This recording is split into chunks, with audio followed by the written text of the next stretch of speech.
Hello everyone and welcome back to Mr. Sleepy Crime. I know many of you enjoy listening to these stories as you fall asleep. So before you drift off, I'd love for you to leave a comment letting me know where in the world you're tuning in from. And if you're enjoying the story, don't forget to like and subscribe. It really helps the channel grow. Before we begin, I want to acknowledge that this story involves real people and real tragedies.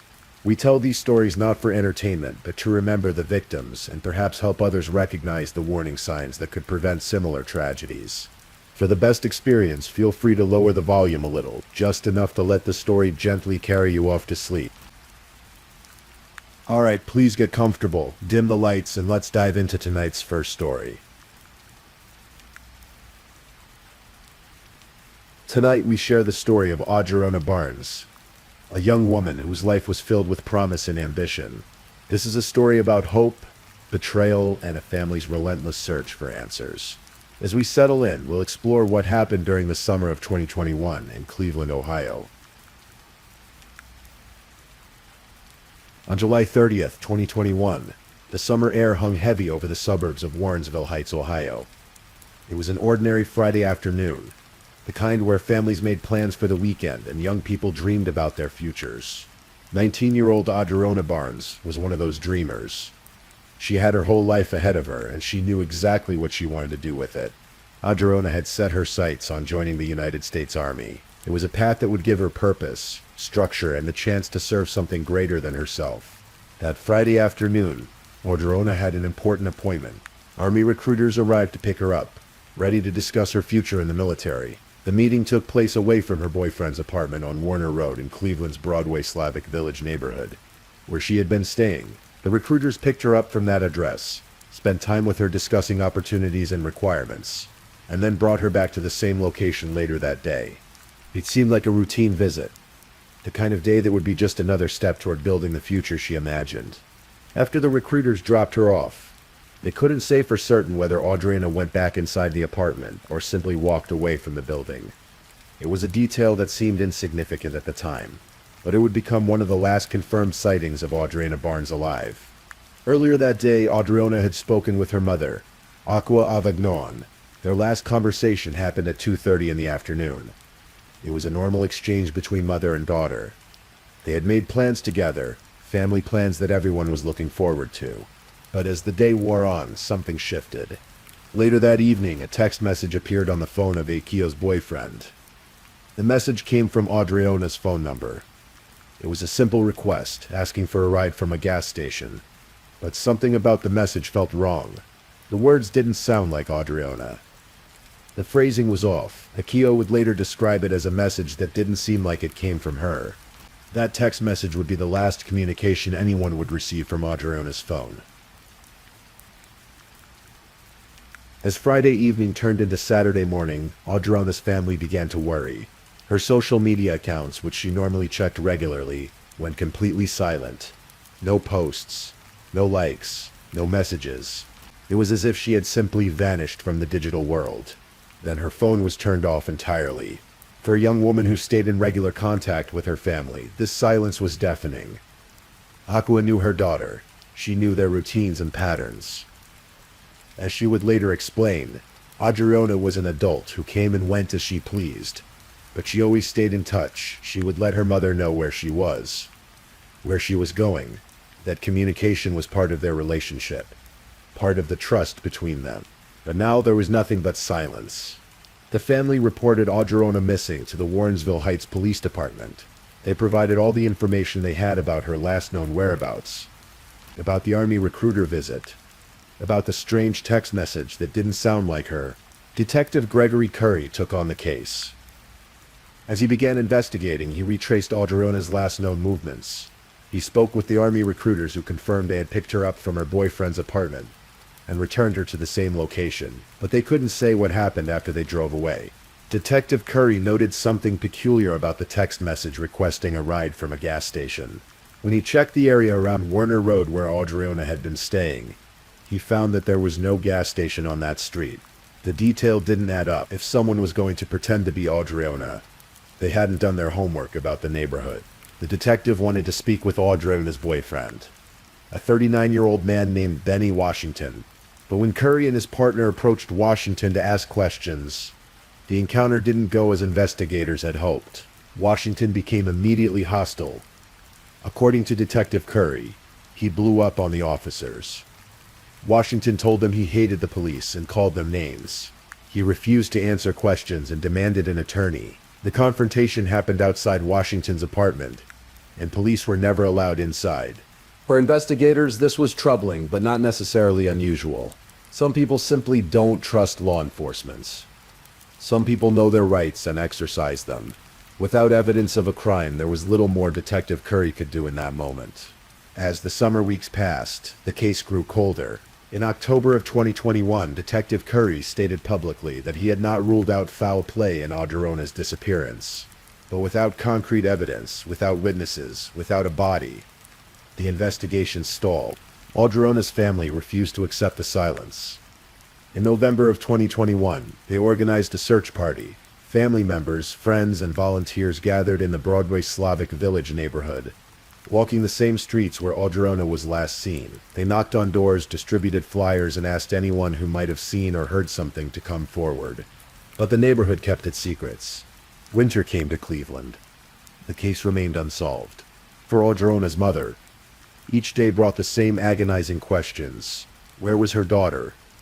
Was she alive? Was she being held somewhere against her will? Or had something terrible happened? The uncertainty was perhaps the worst part. Aqua would later express frustration that police hadn't done more to find her daughter. She felt that because Audrona was an adult, authorities had treated the case as a possible runaway situation, rather than the potential crime it may have been. The seasons changed. Summer became fall became winter, and winter slowly gave way to spring. By March of 2022, 8 months had passed since Audrona Barnes disappeared. Life continued at the apartment building on Warner Road. Tenants came and went. Rent came due. And some tenants, like Benny Washington, fell behind on their payments. On March 11, 2022, Washington was formally evicted from his second-floor apartment. The eviction process had been ongoing, and the day finally came when he had to leave the premises. He gathered his belongings and departed from the apartment where he had lived, leaving behind only the remnants of his time there. 6 days later, on March 17th, St. Patrick's Day, a cleaning worker arrived at the apartment.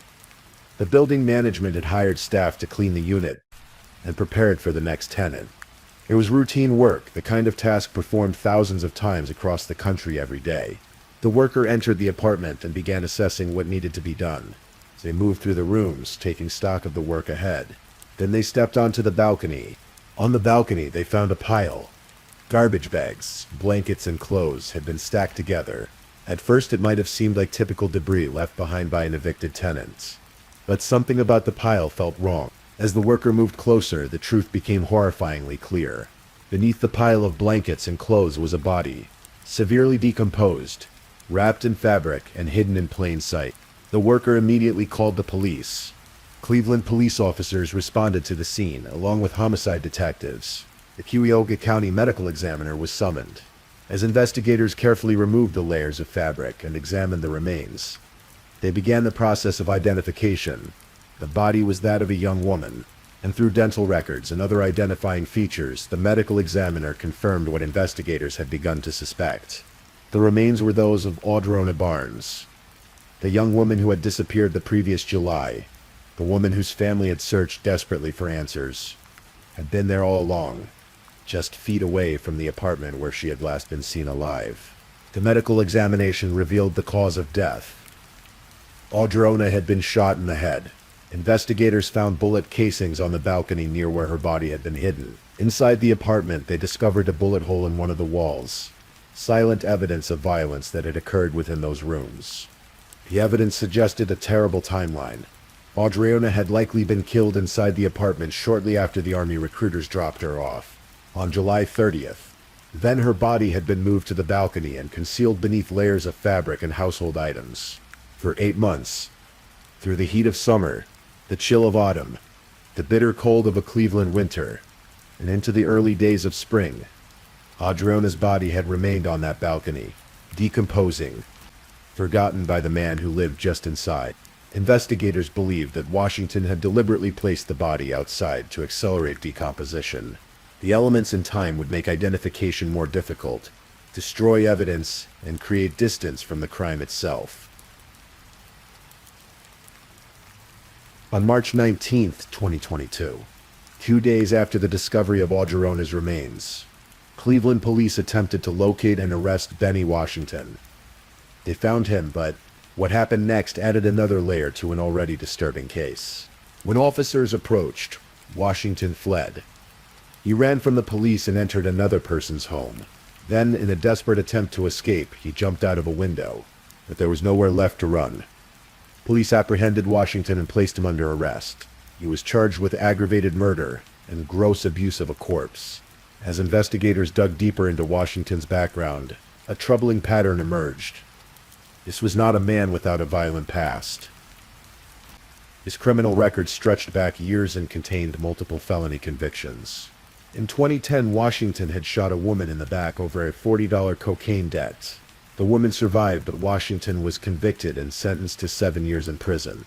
It was a crime that demonstrated his capacity for violence over trivial disputes.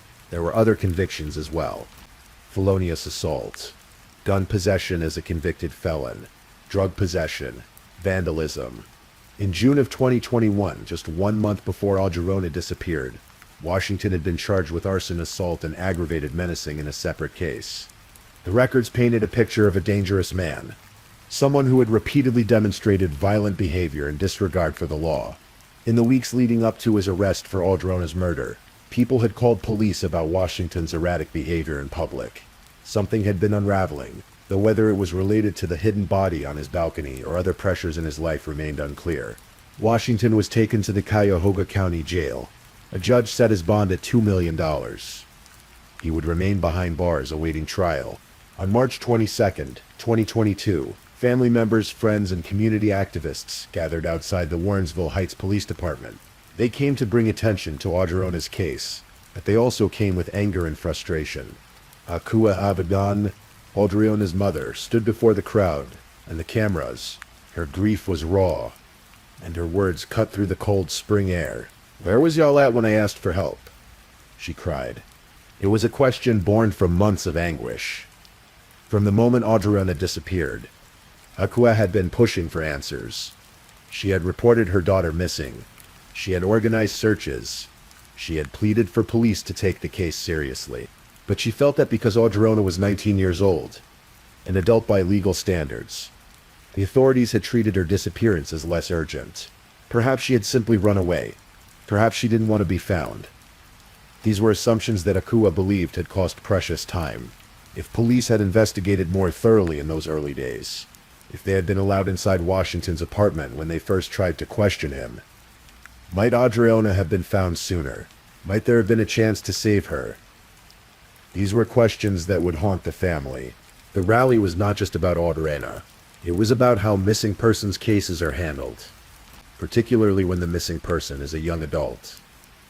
It was about which cases receive resources and attention and which ones slip through the cracks. For Akua, there was also a more personal betrayal to process. During the 8 months that Audrona was missing, Benny Washington had not remained silent. He had called Akua regularly to check in. He had expressed concern about Audrona's whereabouts. He had joined in the family's worry. "Just checking on you," he would say. "Making sure you're okay. We're going to find her." He had even participated in the search efforts, helping to look for the young woman whose body lay hidden on his own balcony. It was a level of deception that went beyond the murder itself. It was a cruelty that compounded the tragedy. Washington had looked Audrona's mother in the eye. It offered comfort and false hope, all while knowing exactly what had happened to her daughter. More than a year after his arrest, Benny Washington's trial began on May 15, 2023. The case was heard before Cuyahoga County Court of Common Pleas Judge William McGinty. The prosecution presented its evidence methodically. There was the forensic evidence from the apartment and balcony, the bullet casings found near Audrona's body, the bullet hole in the apartment wall, the medical examiner's determination that she died from a gunshot wound to the head. There was the timeline. Audrona had last been seen alive when recruiters dropped her off at Washington's apartment. Within hours, her phone was used to send a message that didn't sound like her, then went silent forever. Her social media ceased all activity. She simply vanished. And the last place she was known to be was Washington's home. There was Washington's behavior when police first tried to question him. His hostility, his refusal to cooperate, his demand for an attorney before any accusations had even been made. There was his criminal history, showing a pattern of violence and disregard for human life. And there was the simple, devastating fact that Audrona's body had been found on his balcony, in his apartments, concealed in a manner that suggested deliberate effort to hide evidence of a crime. The defense had few cards to play. Washington did not testify in his own defense. There was no alternative explanation offered for how Audrona's body ended up where it did. No suggestion of another suspect or another scenario. On May 24th, 2023, after hearing all the evidence, the jury reached their verdict. They found Benny Washington guilty on multiple counts. 2 counts of murder, 2 counts of felonious assault, gross abuse of a corpse, and having weapons while under disability as a convicted felon. The verdict brought a measure of justice, but it could not bring back Audrona Barnes. It could not restore the future she had planned or ease the grief of those who loved her. On June 12, 2023, Benny Washington returned to court for his sentencing hearing. This was the moment when Audrona's family members would have the opportunity to speak directly to the man who had taken her from them. Ekua Avegnon stood before the court. She had spent nearly 2 years living with the knowledge of what Washington had done. She had endured the 8 months of not knowing where her daughter was, followed by the horror of learning the truth. Now she spoke directly to Washington. "You're disgusting," she said. Her voice carried the weight of a mother's grief and rage. She spoke about the phone calls, about how Washington had pretended to care, had pretended to help search for Audrona while knowing she was dead just feet from where he slept. "You helped me look for her," Akua said. "You called every day, just checking on you, making sure you're okay. We're going to find her." When all the while you knew what you did to her. You knew, but you just kept calling me. You kept saying, "Oh, she's coming home," and you knew she wasn't. She looked at Washington, at this man who had destroyed her family. "I hope every time you close your eyes you see her," she said. "Every time it's quiet you hear crying. You deserve everything that you're going to get." Audrona's aunt, LaToya Clark, also delivered an impact statement. She expressed the family's inability to comprehend why Washington had killed the young woman. What could possibly have motivated such violence against someone who had her whole life ahead of her? The statements were heartbreaking, that they gave voice to a grief that would never fully heal, to questions that would never be adequately answered. Judge McGinty then delivered Washington's sentence. For the murder of Audrona Barnes, for the abuse of her body, for the deception that followed, Benny Washington was sentenced to 38 years to life in prison. It was a sentence that ensured Washington would spend the rest of his life behind bars. He would grow old in a cell, his freedom taken from him just as he had taken Audrona's life. Audrona Barnes was 19 years old when she died. She was at the beginning of her adult life, making plans, dreaming dreams, working toward goals that would never be realized. She wanted to serve in the army. She wanted to do something meaningful with her life. She had a family who loved her, a mother who would have done anything to protect her. Her story is a reminder of how quickly life can be stolen, how trust can be betrayed, and how evil can hide behind a familiar face. It's also a story about a mother's love and determination. Akua Avegnon never stopped searching for her daughter, even when authorities seemed to lose interest. Even when the case grew cold, she kept pushing for answers. And it's a story about the importance of taking missing persons cases seriously, regardless of the age of the missing person, adult or child. Everyone who disappears leaves behind people who love them, people who deserve to know the truth. Today, Audrona's name is not forgotten. Her case has raised awareness about domestic violence, about the warning signs of dangerous relationships, and about the need for better resources for families of the missing.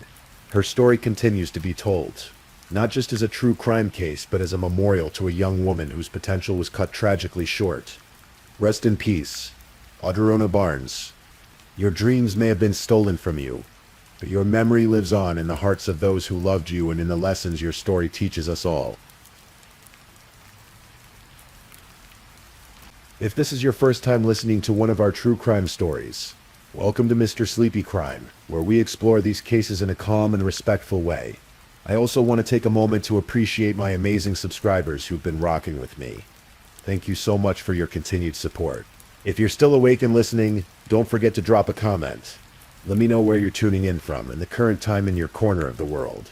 Or just say something to let me know you're still here. And if you haven't already, be sure to like this video and subscribe so you don't miss our next true crime stories for sleep. Now let's move on to our second story.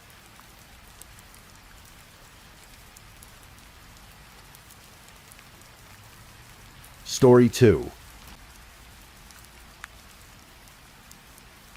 In the cold winter months of January 2021, Buffalo, New York was blanketed in snow, the city's east side neighborhoods, with their tightly knit communities and century-old houses, carried on with the rhythms of daily life. Among the residents was a young woman named Tiara Lott, 22 years old, standing at the threshold of what should have been an exciting new chapter in her life.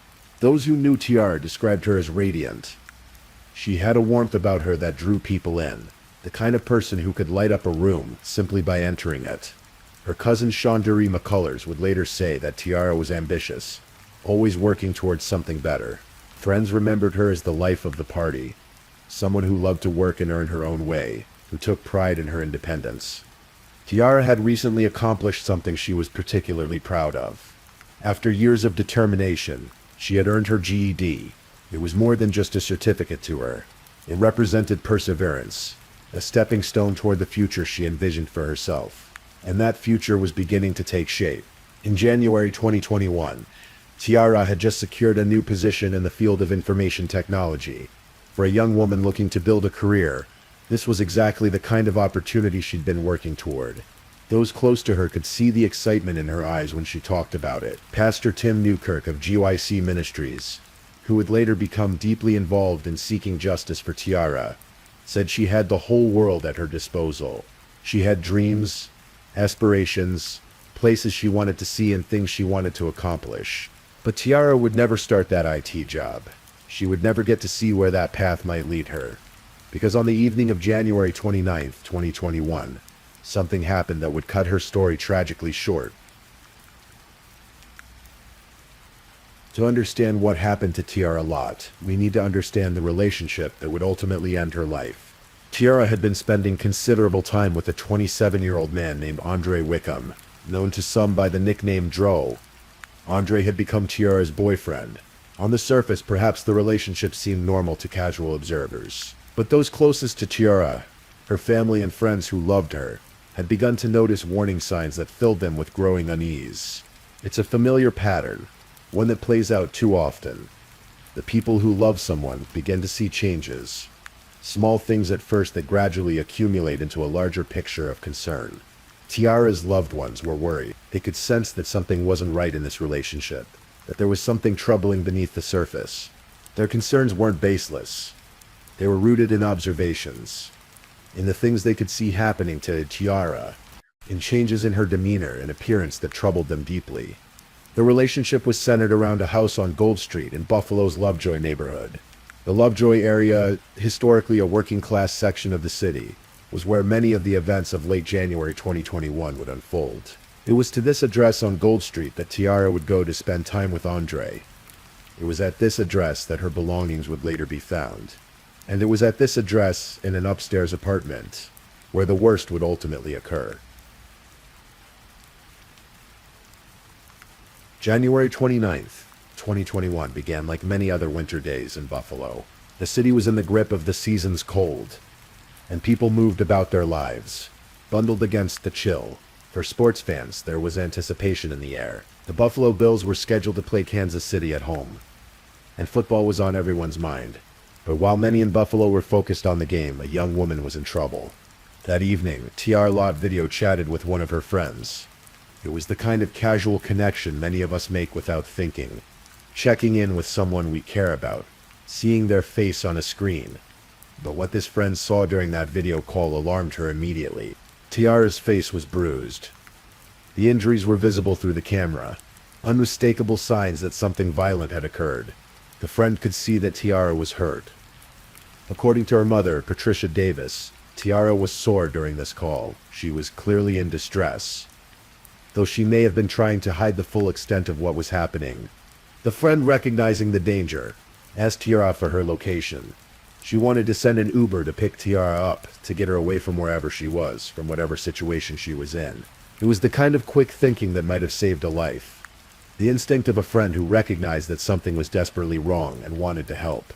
But before Tiara could provide the address, the video call disconnected. What happened in those moments after the call ended? Did the connection simply fail, as technology sometimes does? Or was there a more sinister reason the conversation was cut short? We may never know the exact sequence of events. But what followed would haunt Tiara's family forever.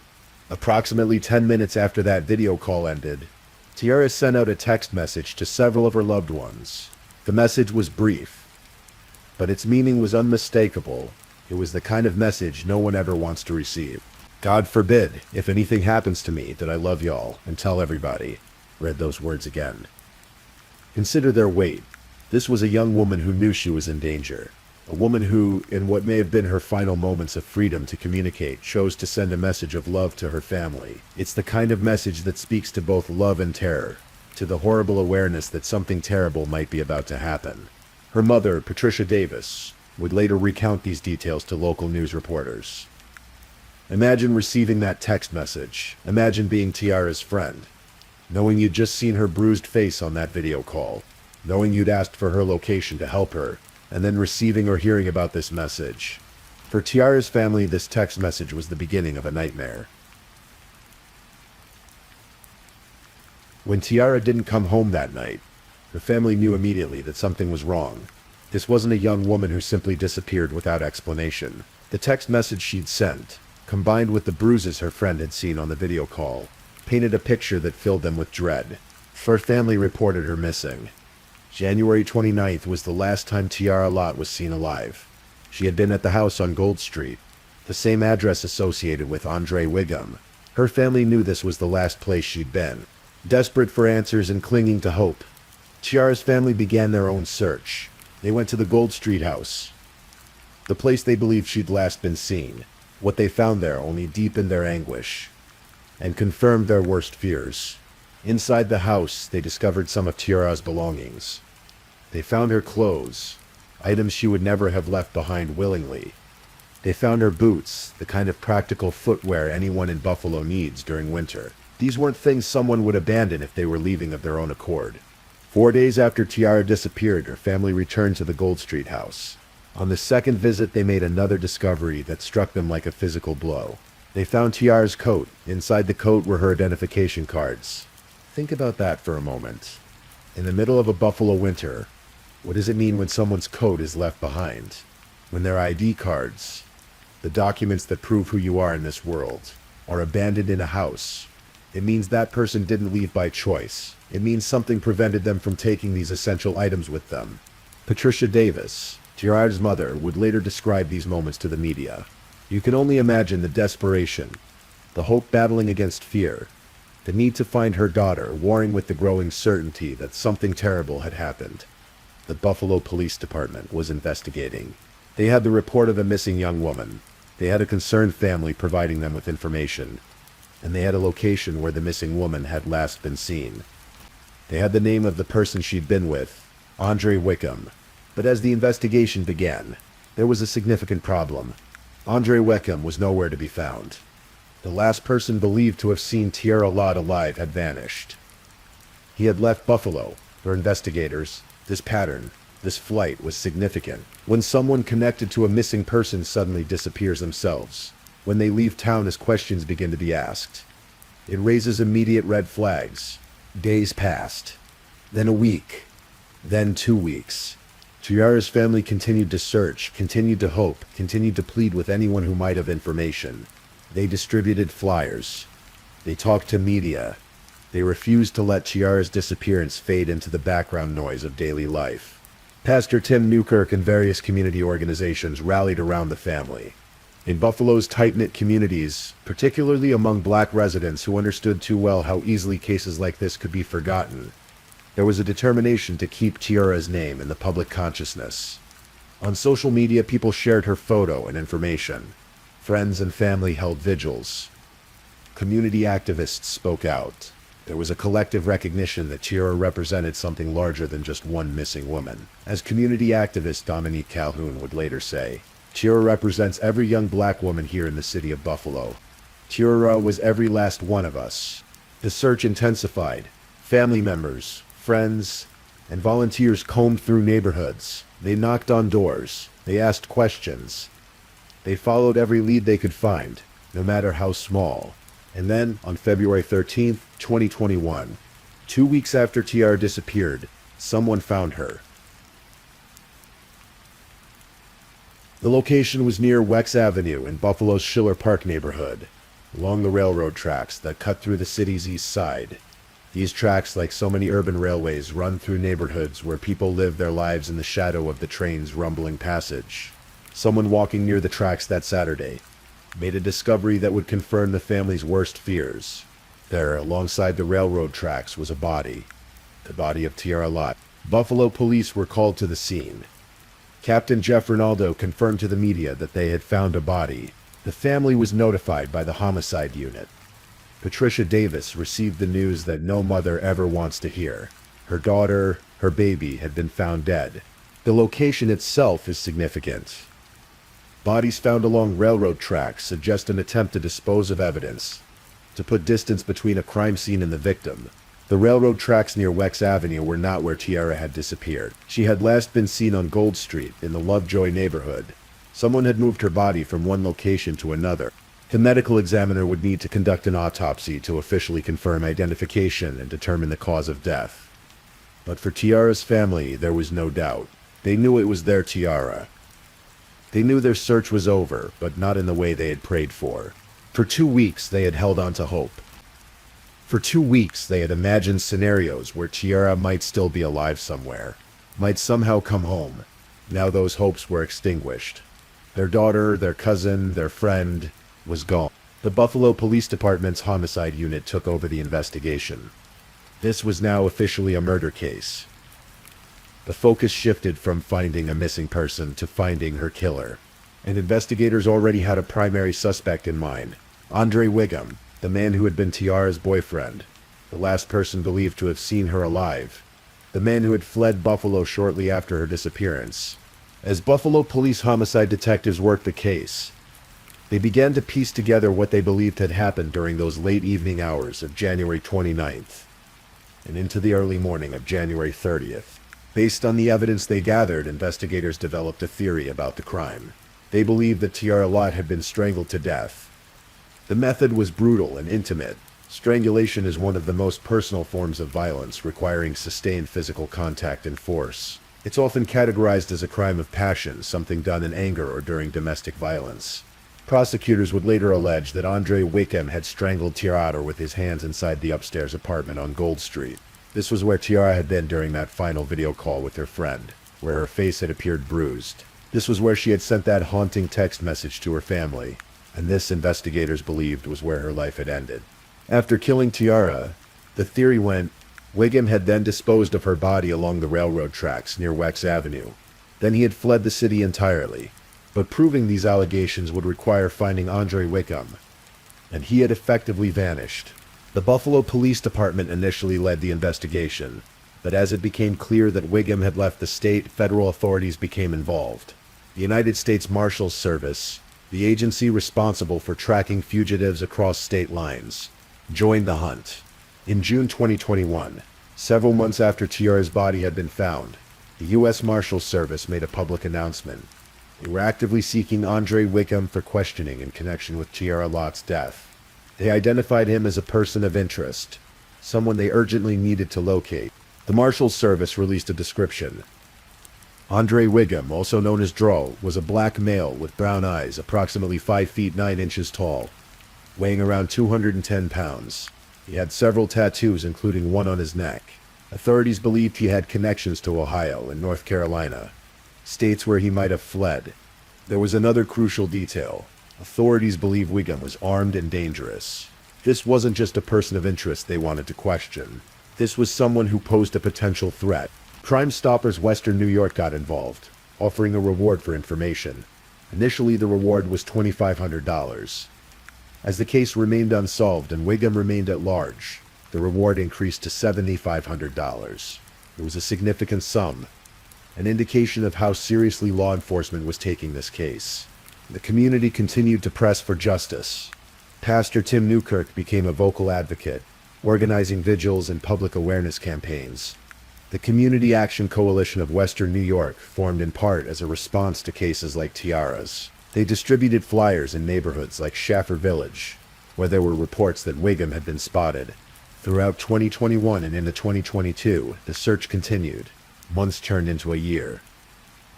On January 30th, 2022, almost exactly 1 year after Tiara's death, nearly 40 family members, neighbors, and friends gathered on Gold Street for a vigil. They released red heart-shaped balloons into the winter sky and chanted justice for Tiara Lott.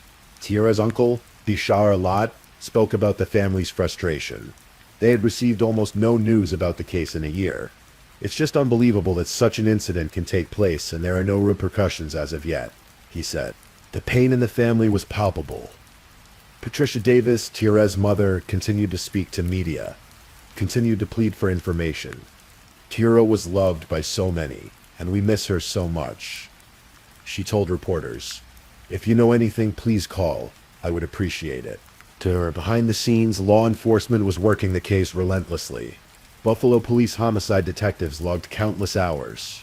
The U.S. Marshals Service pursued leads across multiple states. Erie County District Attorney John Flynn's office was building a case, preparing for the day when they might finally bring charges. But they needed to find Andre Wiggum first. In late April 2022, more than a year after Tiara's body had been found, something changed. District Attorney John Flynn would later reveal that investigators had received information approximately 2 weeks earlier that Wiggum might have returned to the Buffalo area.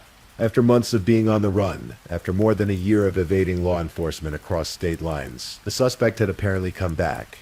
Why would someone wanted in connection with a murder investigation return to the very city where the crime occurred? We can only speculate. Perhaps he thought enough time had passed. Perhaps he missed his connections in Buffalo.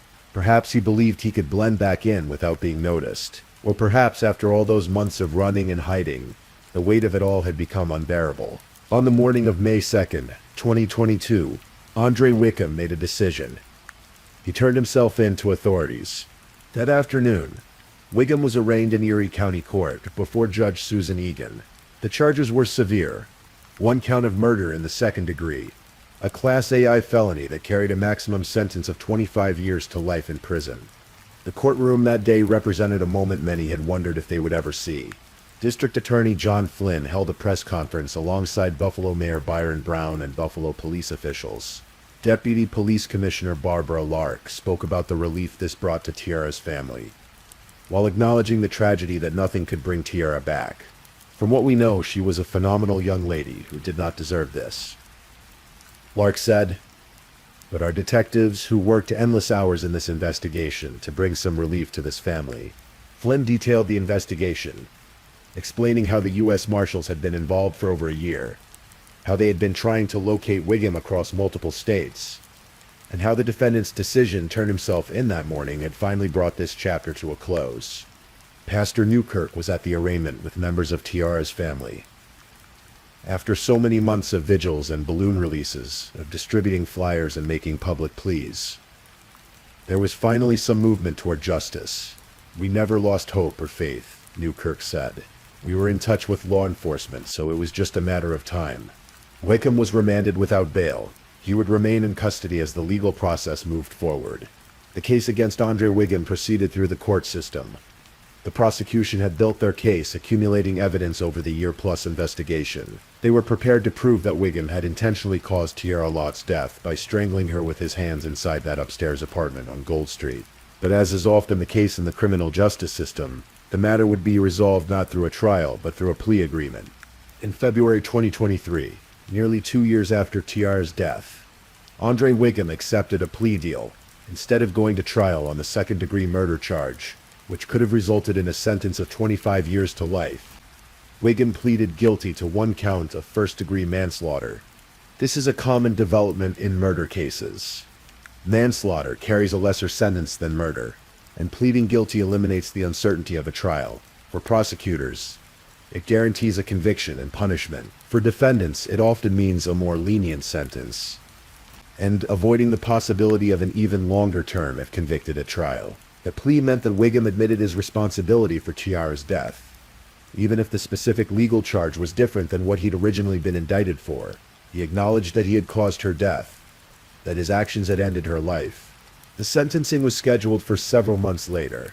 During this period, Tiara's family had to wait once more, knowing that Wiggum had admitted guilt but not yet knowing what his punishment would be. Finally, on June 12, 2023, Andre C. Wiggum, now 29 years old, appeared before the court for sentencing. The Erie County District Attorney's Office announced the result. Wiggum would spend 25 years in prison. 25 years. It's a long time. Andre Wiggum, who was 27 when he killed Tiara, would be 54 when he completes his sentence. The better part of his adult life would be spent behind bars. But for Tiara's family, no sentence could truly balance the scales. Tiara was 22 years old when she died. She would never turn 23, never pursue that IT career, never fulfill those dreams Pastor Newkirk had spoken about. All the years Wiggum would serve in prison, Tiara would still be gone. The murder of Tiara Lott is, in many ways, a familiar tragedy.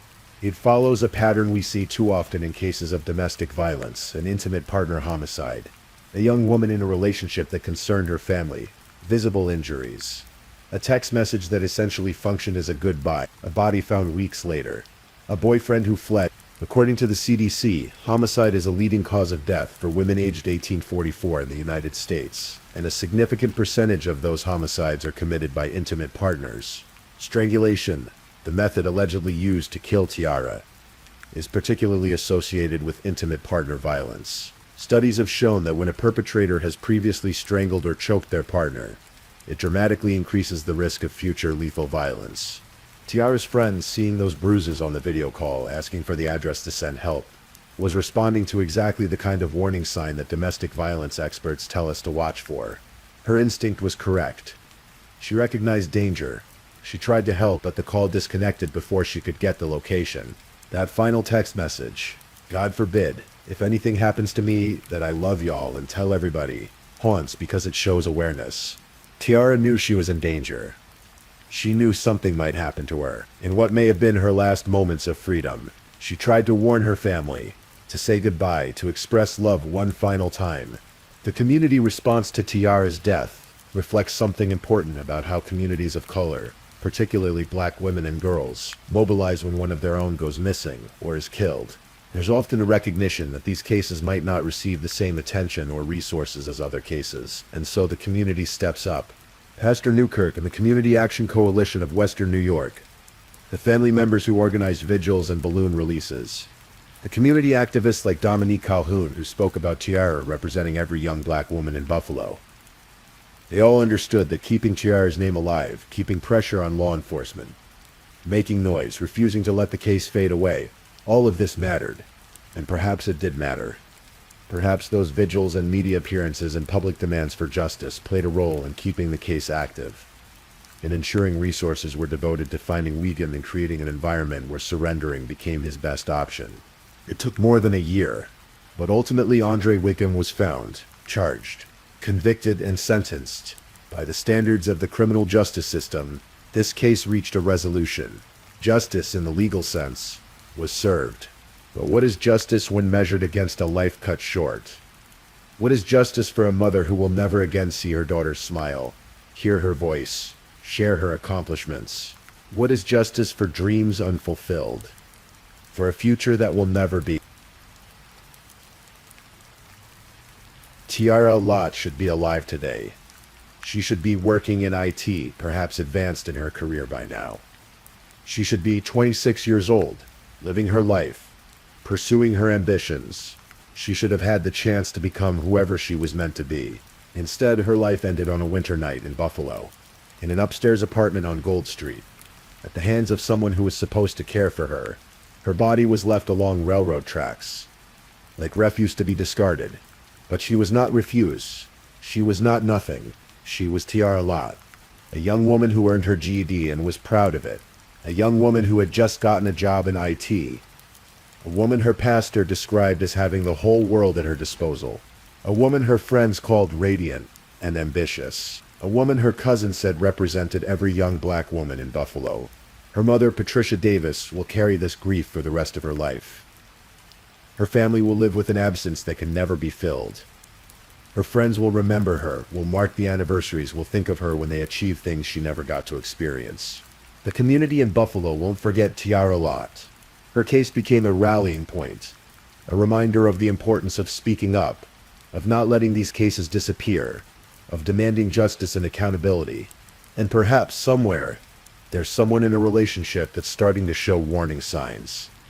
Someone whose partner is starting to become controlling or violent. Someone whose friends are starting to worry. Maybe they'll remember Tiara's story. Maybe they'll remember that friend who saw the bruises on the video call and tried to send help.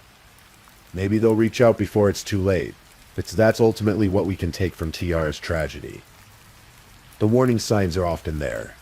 The danger is often visible to those paying attention. And sometimes reaching out, speaking up, asking for help, these actions can save a life. Tiara tried to ask for help.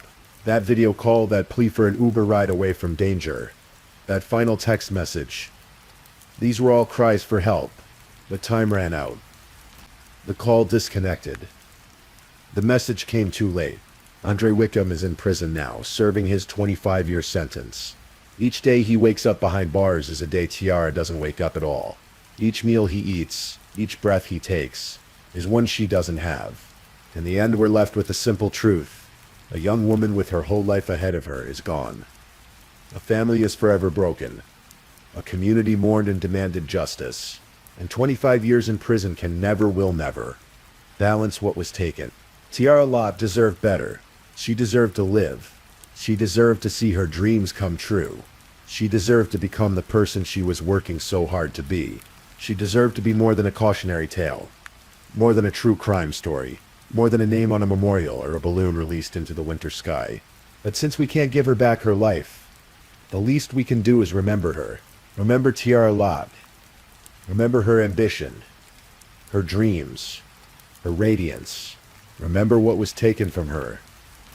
Remember why it matters. Maybe by remembering, by learning, by speaking up when we see warning signs, we can help ensure that other young women don't meet the same fate. Rest in peace, Tiara Lott. You are not forgotten. If you're still awake and listening, check whether you've left your little goodnight comment. I always check your comments before I sleep too. And if you haven't already, don't forget to like this video and subscribe so you don't miss our next true crime stories for sleep. Meanwhile, let's move on to our third story.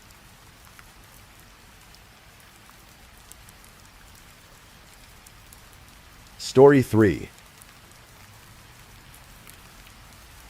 Brandon, Mississippi is the kind of place where neighbors know each other by name. Tree-lined streets, well-kept homes, and a tight-knit community where Friday night football games bring everyone together. In March of 2024, this quiet suburb would become the center of a tragedy that no one saw coming. Ashley Nicole Smiley was 40 years old that spring. Born in Stuart, Florida on April 11, 1983. She carried her love of the ocean and sunshine with her when she moved to Mississippi. Those who knew her said she was a Floridian at heart, always planning the next beach trip or Disney World vacation with her family. For 9 years, Ashley dedicated herself to teaching mathematics. She spent her last 3 years at Northwest Rankin High School, where she was known for her warmth and dedication. Students described her as someone who truly cared, who would stay late to help anyone struggling with equations or life itself. She had that rare quality teachers hope for, the ability to make students feel seen. At home, Ashley loved the simple things. Long walks with her 2 golden retrievers, Wyatt and Finn, reading quietly in the evening, playing video games with her daughter. She had a gift for mathematics, technology, and the arts.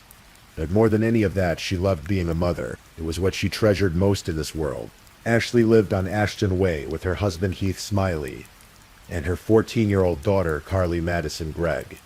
To anyone looking from the outside, they seemed like an ordinary family navigating the everyday challenges of raising a teenager. But beneath the surface, something was unraveling. Carly was a ninth grader at the same school where her mother taught. She was bright, academically gifted, but increasingly withdrawn. Friends noticed changes in her behavior during the months leading up to March. She seemed irritable, distracted, unable to focus in class the way she once had. What her parents didn't know was that Carly had begun living what prosecutors would later call a secret life. She had started smoking and vaping marijuana. She kept burner phones hidden in her room, using encrypted messaging apps to communicate away from parental oversight. There were other warning signs too. A history of self-harm, mood swings, and an incident where she'd brought a Swiss Army knife to school, which had resulted in her transfer. Her family had tried to help. Carly had been seeing a psychiatrist, Dr. Andrew Clark, who was treating her for depression and auditory hallucinations. She'd been prescribed medication, including a drug called escitalopram for anxiety and depression. The family had even tried equine-assisted therapy, hoping that time with horses might ease whatever was troubling their daughter. But the medication seemed to make things worse, contributing to symptoms of dissociation and worsening mood swings. Carly felt herself slipping further away, and the adults around her struggled to understand what was happening inside her mind. There was tension in the house, the kind that builds slowly over time. Ashley had previously confiscated Carly's phone as punishment, creating friction between mother and daughter. Heath would later mention that Carly's biological father, Kevin Gregg, had struggled with drug use himself. Perhaps he wondered that history had influenced their daughter in ways they couldn't fully grasp. By mid-March, one of Carly's friends had become so concerned about her drug use that he made a difficult decision. He contacted Ashley directly to tell her what was happening. That conversation took place on March 19th. That Tuesday began like any other school day. Ashley and Carly left for Northwest Rankin High School together. That morning, Heath headed to his own job. The house on Ashton Way stood quiet under the Mississippi sky. At school, Carly's teachers noticed she seemed off. She was grumpy and irritable, unable to concentrate on her work. She would later describe experiencing what she called a memory blank that day, though what that meant exactly would become a matter of dispute. The school day ended at its usual time. At 3:54 in the afternoon, Ashley and Carly returned home together. Security cameras mounted in the garage and dining areas captured their arrival. Ashley sent a text message to Heath, mentioning plans to go grocery shopping later. But first, there was something she needed to address. Ashley had learned about the marijuana, the vapes, the hidden phones. When they arrived home that afternoon, she went straight to Carly's bedroom to search for evidence. There, concealed among her daughter's belongings, she found boxes of vape pens. The confrontation that followed is something we can only imagine. The disappointment, the worry, the anger, perhaps. At being deceived, Ashley was still in her daughter's room when Carly made a decision that would shatter everything. The kitchen security camera continued recording. At approximately 4 o'clock, the footage shows Carly walking from her parents' bedroom. Her right hand is behind her back, concealing something from the camera's view. What she was hiding was her mother's .357 Magnum handgun, which she had taken from beneath her parents' mattress. Carly walks toward her own bedroom, where her mother is still searching through her things. The camera can't see into that room, but the microphone picks up everything. A gunshot rings out, then a scream, then 2 more shots in rapid succession. The sounds echo through the empty house and fade into silence. Moments later, Carly walks back into view of the kitchen camera. Her hands are still behind her back. She moves calmly, methodically. She sits down on a bar stool at the kitchen counter. The 2 golden retrievers, Wyatt and Finn, hover near her feet, sensing something is wrong but unable to understand what. Carly picks up a phone and begins texting. She's using her mother's phone, sending a message to Heath asking when he'll be home. The message is casual, unremarkable, just a daughter checking in with her stepfather. But that wasn't the only person she contacted. Approximately 45 minutes passed. During that time, Carly sent another text, this one to a close friend. She told them it was an emergency and asked them to come over right away. When the friend arrived at the house on Ashton Way, Carly met them at the door. She asked a strange question. Have you ever seen a dead body before? The friend said no. Carly led them inside and showed them her mother's body, lying on the floor of the bedroom. Then she showed them the gun she had used. According to later testimony, Carly told this friend that there were 2 for the head, 1 for the chest waiting for her stepfather when he got home. The exact meaning of this statement would be debated, but the intent seemed clear enough. This wasn't over yet. The friend, understandably terrified, made an excuse and left as quickly as possible. They didn't call the police. They didn't know what to do. They were just a teenager, thrust into a nightmare they couldn't process. Keith Smiley arrived home just after 5 o'clock that evening, expecting an ordinary Tuesday night. He entered through the back door, the one that leads into the kitchen where the security camera was mounted. As he stepped inside, he saw Carly waiting for him, armed with the same gun she'd used to kill her mother. She fired at him. The bullet struck him in the shoulder. Despite the shock and pain, Heath fought back. He lunged toward his stepdaughter and physically wrestled the weapon away from her. Years later, testifying in court, he would describe the look on her face during that struggle. Her eyes were really big, he said, like she had seen a demon or something to that effect. With the gun now in Heath's possession, Carly ran. She bolted out the back door, hopped the fence, and disappeared into the neighborhood. Heath, bleeding from his shoulder wound, began searching the house. He called out for Ashley. When she didn't answer, he made his way toward the back bedrooms. That's where he found his wife's body lying on the floor of their daughter's room. He called 911 immediately. The dispatch recording would later be played in court, capturing those first terrible moments of realization, his voice shaking, struggling to explain the incomprehensible. His wife was dead.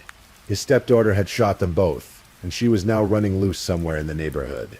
Rankin County Sheriff's deputies arrived within minutes, along with a helicopter from the Mississippi Highway Patrol. They began a coordinated search for a 14-year-old girl who had just committed murder. They found Carly at 5:35 p.m., roughly half an hour after Heath's 911 call. She was located approximately half a mile from her home, hiding in a drainage pipe on her hands and knees. Officers took her into custody without incident. She was arrested and charged with first-degree murder, attempted murder, and tampering with evidence. That last charge related to something investigators discovered during their examination of the crime scene. The family had multiple security cameras throughout the house, but one was missing. Officers eventually found it hidden inside the refrigerator. Whether the cold temperature had damaged the stored footage became a question for forensic analysis.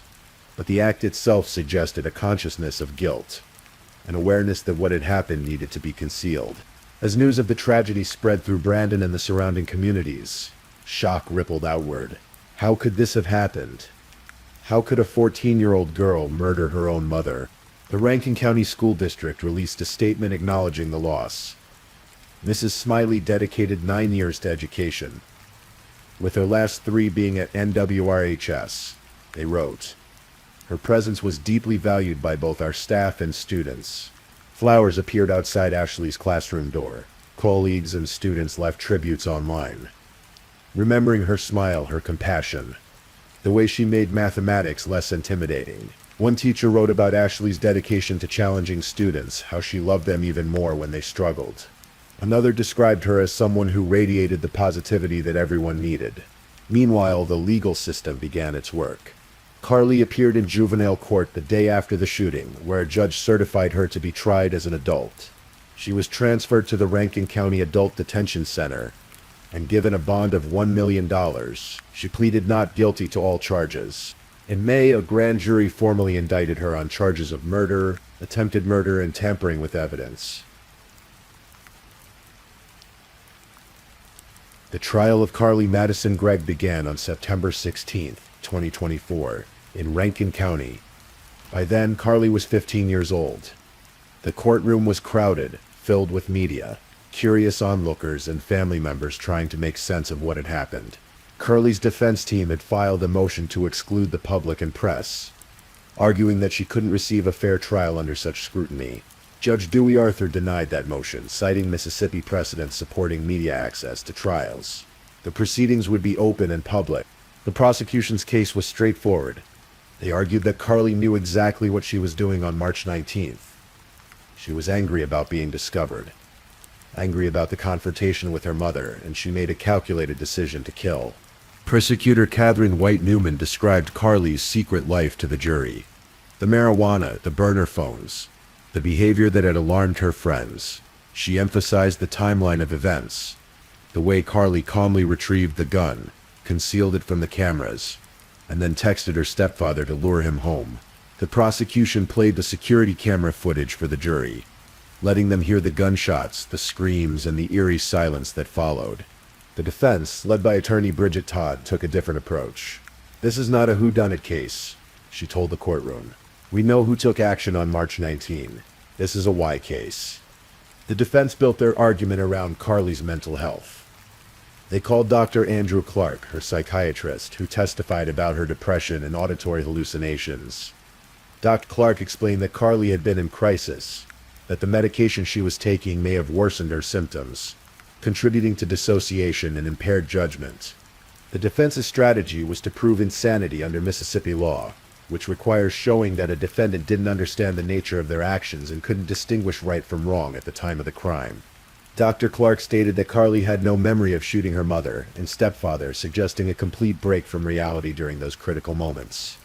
But the prosecution brought in their own experts to rebut this testimony.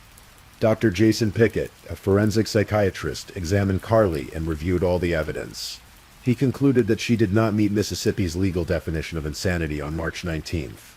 In his assessment, Carly knew the nature and wrongfulness of her actions. Other state experts testified as well.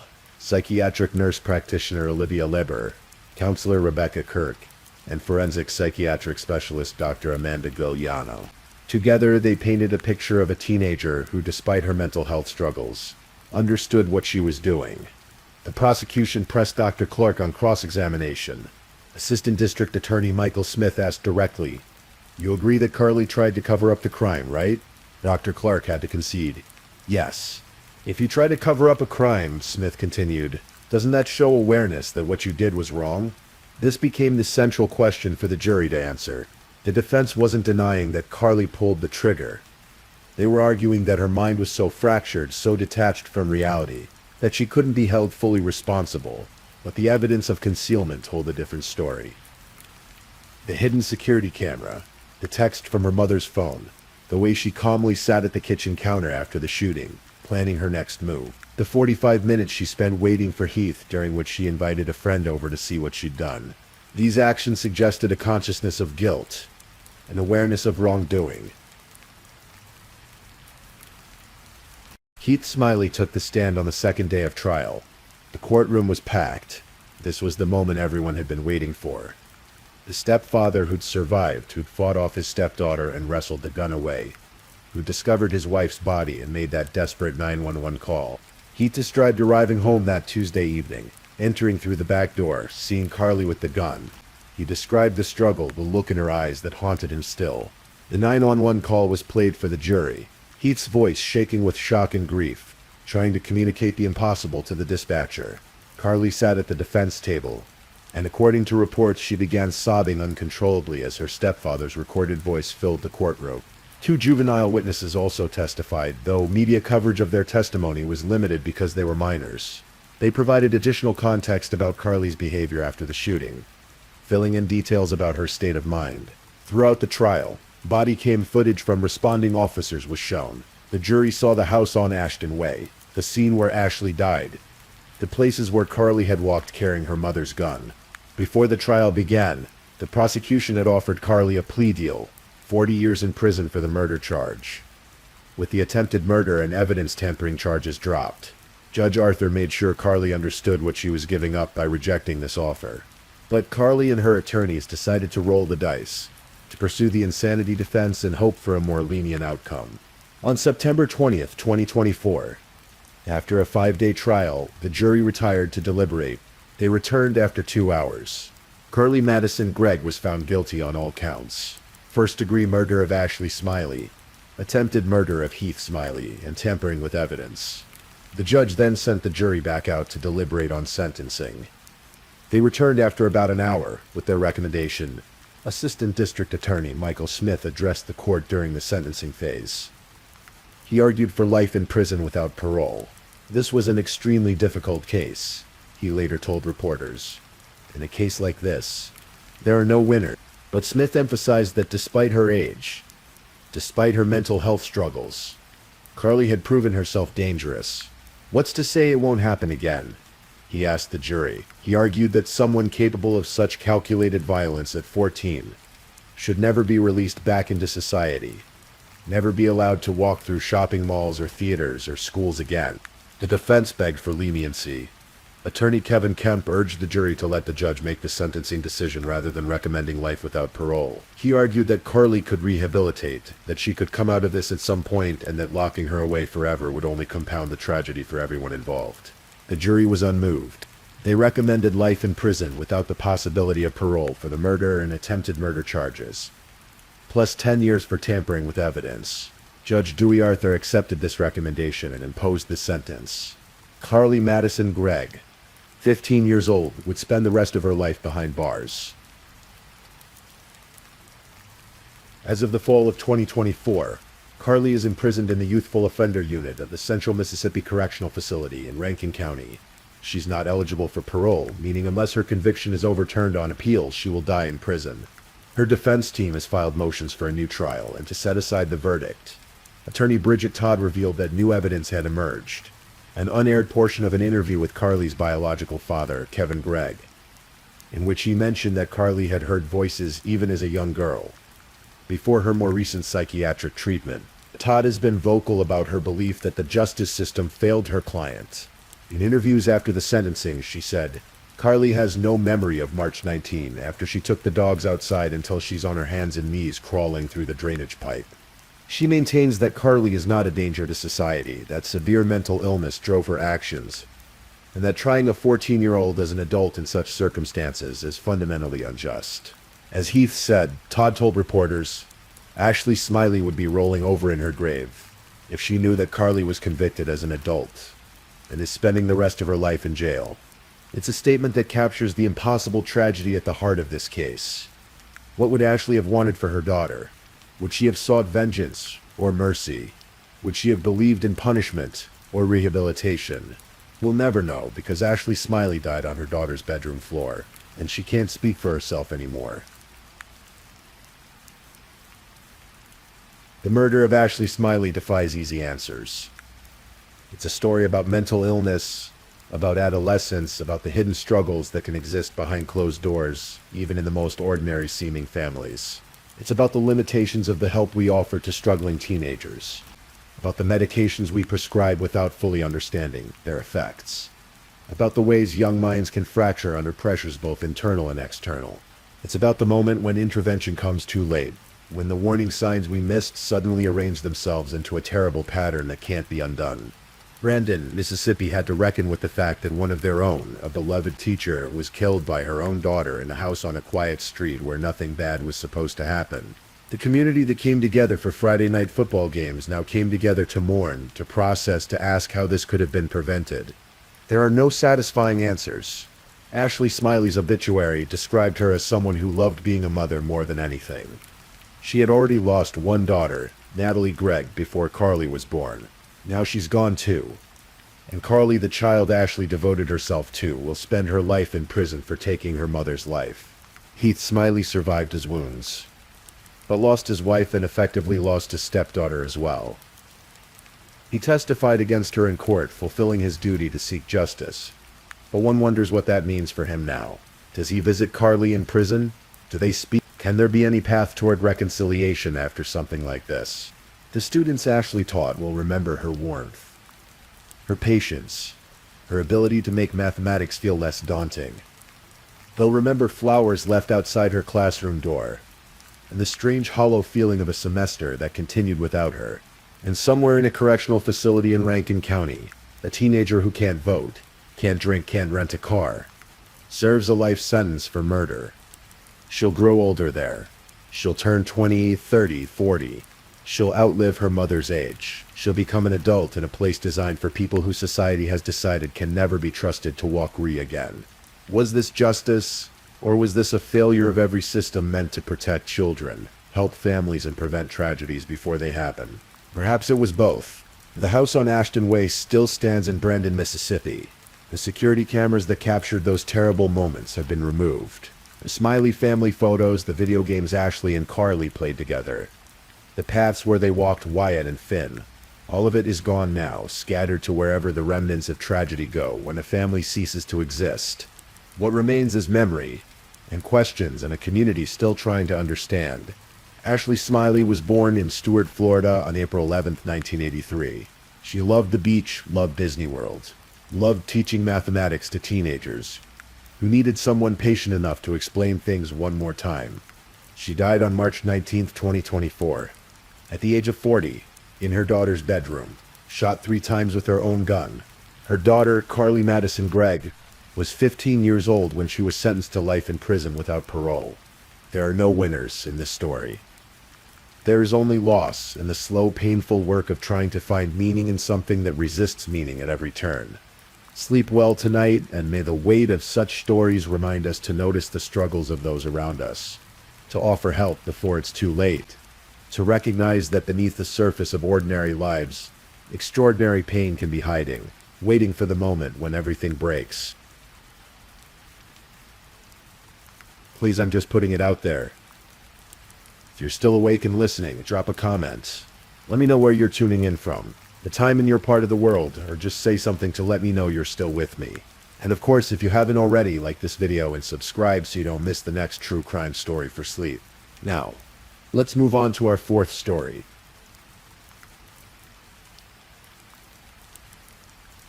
Story 4.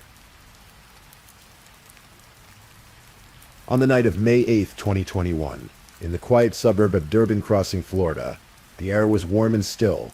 Families were settling in for the evening, preparing for Mother's Day celebrations the following morning. In one home, 13-year-old Tristan Bailey was in her room, unaware that the hours ahead would become a tragedy that would shake an entire community to its core. Tristan was the youngest of 5 children in the Bailey family. Born in Singapore in 2008, she had spent her first 4 years there before her family settled in St. Johns County, Florida. Those who knew her described an energetic girl with a powerful presence despite her young age. She was a 7th grader at Patriot Oaks Academy, where she stood out as a cheerleader and a loyal friend. Her mother would later say that Tristan was a powerful child that was able to give a lot to so many. The Bailey household was known as the Bailey 7, a close-knit family preparing that weekend for a special Mother's Day breakfast. Tristan's sister Sophia had already planned to wake early and get things ready. As she always did, it was supposed to be an ordinary celebration filled with the small rituals that make families feel safe and connected. But sometime after midnight on May 9th, Tristan left her house. Whether she climbed out a window or slipped out a door, we may never know with certainty. What we do know is that she went to meet someone she knew.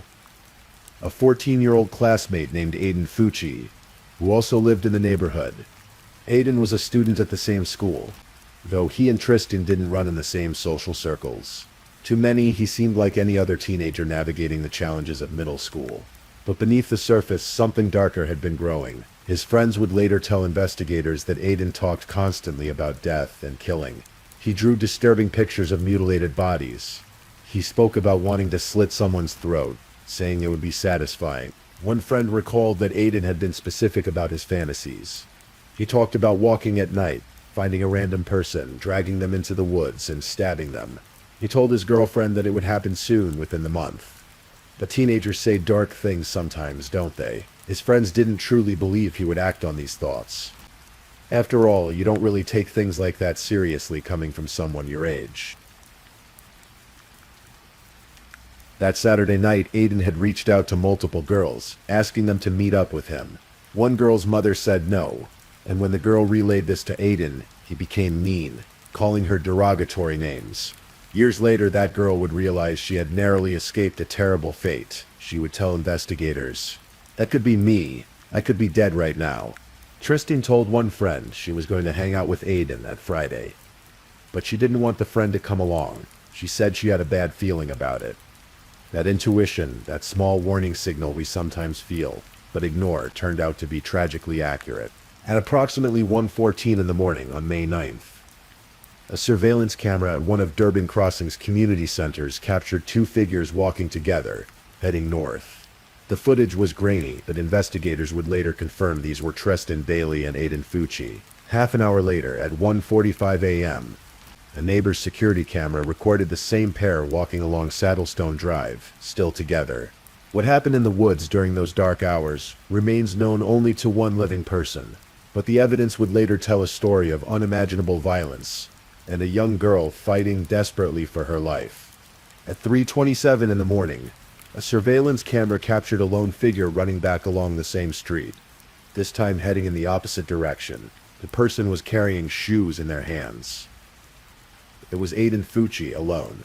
As dawn broke over Durban Crossing that Mother's Day morning, the Bailey family began stirring. Sophia came downstairs to prepare the special breakfast they had planned. But something was wrong. Tristan wasn't in her room. She wasn't anywhere in the house. At first, there might have been a moment of confusion. Perhaps she'd gone out early for a walk. But as the minutes passed, confusion turned to concern, and concern turned to alarm. At 10 o'clock that morning, Forrest and Stacy Bailey called the St. Johns County Sheriff's Office to report their daughter missing. They told deputies they had last seen Tristan around midnight. Within an hour, the sheriff's office posted a message on Facebook, asking the community to help find the missing teenager. A Florida missing child alert was issued. The neighborhood mobilized. Residents joined search parties, walking through the subdivision, calling Tristan's name, checking yards and wooded areas. The hours dragged on. With each passing minute, hope began to feel heavier, more difficult to hold on to. Around 6 o'clock that evening, a man named Hart was out for his usual walk near the retention pond at the end of Saddlestone Drive. He had heard about the missing girl. The whole neighborhood had been buzzing with concern all day. As he walked along the pond's edge, looking into the woods, something caught his eye. There, in the wooded area just beyond the water, he saw what he had desperately hoped he wouldn't find. A body. A young girl. Hart immediately called 911, his voice shaking as he tried to explain the exact location to the dispatcher. By 8 o'clock that evening, the worst had been confirmed. The body was Tristan Bailey. She had been stabbed. But it wasn't until later that the full horror of what had happened would become clear. The medical examiner's report would reveal that Tristan had suffered 114 stab wounds. 114 separate times a knife had pierced her body. 49 of those wounds were defensive on her hands, her arms, her head. These marks told the story of a girl who had fought with everything she had.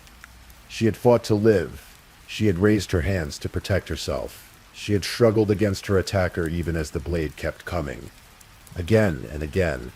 The knife itself had broken during the attack. The tip had snapped off and become embedded in Tristan's skull. Investigators would later find the buck knife in the pond near her body, its tip missing. That tiny fragment of metal lodged in her head would become a crucial piece of evidence. There was another disturbing detail. Written on the inside of Tristan's left ankle was the word karma. On her right ankle, someone had drawn a smiley face. Investigators never determined who had made these marks, but one classmate would later tell police that Tristan herself had written karma on her ankle in black marker. The smiley face remained a mystery, a bizarre, unsettling detail in an already horrific crime. As darkness fell on that Mother's Day, investigators were already piecing together what had happened. The surveillance footage was critical. It showed Tristan walking with someone, then that same person running back alone carrying shoes. The timeline was clear. Now they needed to identify who that person was. Aiden Fucci became a focus almost immediately. Other teenagers had seen him and Tristan together that night. They had been at a friend's house in the neighborhood before walking off together after 1 in the morning. When investigators spoke with Aiden that Sunday evening, his story kept changing. He gave conflicting accounts of where he'd been and what he'd done. Around 9 o'clock that night, Aiden and his parents sat in an interview room at the St. Johns County Sheriff's Office. When his parents told him that Tristan was dead and that he had been the last person seen with her, Aiden's response was chilling. "How is that my problem?" he asked. He would soon find out exactly how it was his problem. Just before midnight on May 10th, about 24 hours after Tristan had been killed, investigators executed a search warrant at the Fucci residence. In Aiden's bedroom, they found a sheath that matched the knife discovered near Tristan's body. They found clothing with blood on it. In the bathroom sink, there were more bloodstains.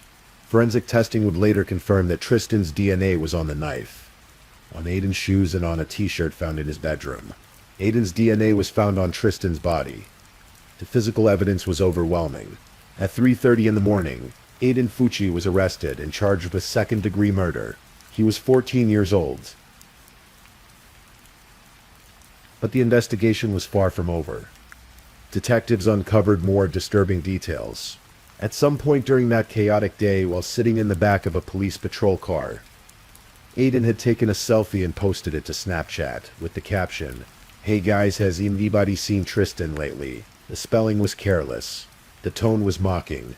It suggested someone who felt no remorse, who perhaps even found the situation amusing. Surveillance footage from inside the Fucci home revealed something equally troubling. Between 12:55 and 1:28 p.m. on May 9th, while the community was still searching for Tristan, before her body had been found, Aiden's mother, Crystal Smith, was captured on camera washing a pair of her son's jeans in the bathroom sink.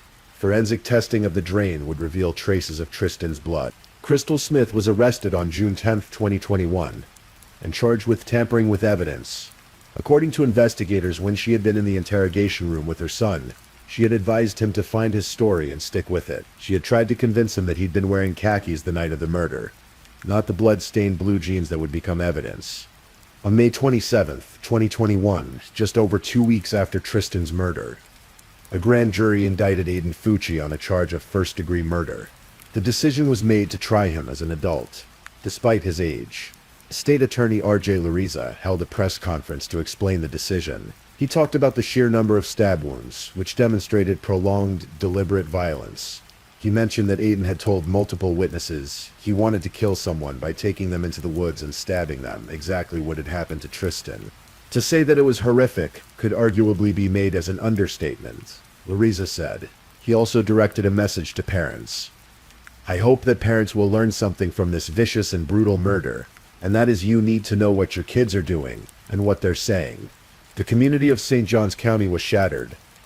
This wasn't a stranger who had come into their neighborhood. This wasn't some distant threat.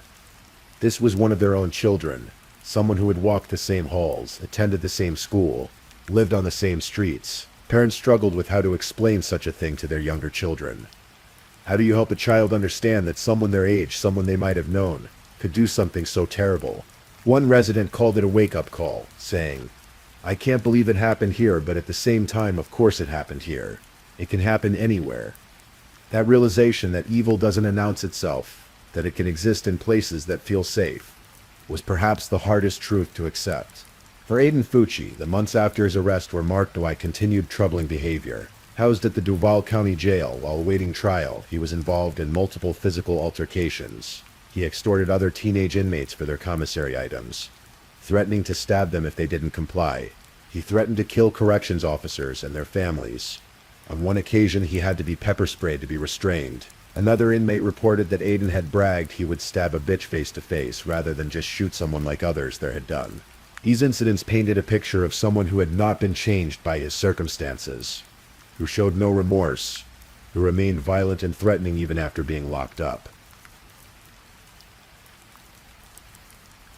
The case slowly moved toward trial. Aiden pleaded not guilty initially, which meant that Tristan's family would have to endure the trauma of a full trial, listening to every detail of how their daughter had died, seeing the evidence, reliving that terrible night over and over. But on February 6, 2023, the very day jury selection was scheduled to begin, something unexpected happened. Just before the proceedings were to start, Aiden Fucci changed his plea. He pleaded guilty to first-degree murder. There had been no plea deal with prosecutors. He simply admitted what he had done. The Bailey family, who called themselves the Bailey Seven, released a statement expressing relief. They said the change of plea brought them significant relief, and that they would not have agreed to any plea deal. Just as Tristan fought for her life, they wrote, "We equally fought for her." During the brief hearing, Aiden was allowed to make a statement. He apologized to Tristan's family and to his own family. He wrote a letter as well, expressing regret for the pain he had caused. But words on paper, spoken in a courtroom under the weight of overwhelming evidence, could not undo what had been done. They could not bring Tristan back. The sentencing phase was scheduled for March 2023. Because Aiden had been a juvenile at the time of the murder, he was not eligible for the death penalty. He faced a minimum sentence of 40 years in prison, and a maximum of life without the possibility of parole for 25 years. The sentencing hearings took place over 2 days, beginning on March 21, 2023. They were emotionally devastating. 7 members of Tristan's family gave victim impact statements. Friends testified. Members of her cheerleading team spoke about the girl they had lost. Employees from Patriot Oaks Academy shared their memories and their grief. Tristan's mother, Stacy, spoke directly to the judge. "Please do not for 1 second think Fucci could be rehabilitated at any point," she said. "He is beyond saving." Then she turned to face Aiden Fucci directly. "Aiden Fucci, you have destroyed me. You have destroyed my family." One of Tristan's sisters, Alexis, created a powerful visual representation of her sister's suffering. She dropped 1,114 aqua-colored stone hearts into a glass jar. One by one, each representing a stab wound Tristan had endured. The sound of each stone hitting the glass echoed through the courtroom. The jar remained there while each family member read their statements. When they finished, each added a white stone to represent something related to Tristan's death. The symbolism was profound, the pain counted out in stones, made tangible, made impossible to ignore. Alexis and another sister, Brittany Bailey Russell, testified that they both suffered from post-traumatic stress disorder since the murder. Brittany had been on her honeymoon when she learned her youngest sister was missing. "Agony isn't painful enough," she said, trying to find words for the impossible. Aiden's defense team tried to present mitigating factors. They brought forward evidence of his ADHD diagnosis, the emotional neglect he had suffered as a child, a history of mental illness in his family, and the fact that he had lived with a physically abusive stepfather. His attorney, Rosemary Peoples, recommended a sentence of 40 years, suggesting that Aiden deserved a chance at eventual rehabilitation. Aiden's grandmother also testified, pleading with the judge. "Please don't take him out of our lives forever," she said. "I know there is some good in Aiden." But the prosecution painted a different picture. Clinical psychologist Dr. Greg Pritchard testified that Aiden's behavior after the murder had been callous, and that he had shown no evidence he could be rehabilitated. Pritchard described Aiden's unusual fascination with gore and violence that had existed long before the murder.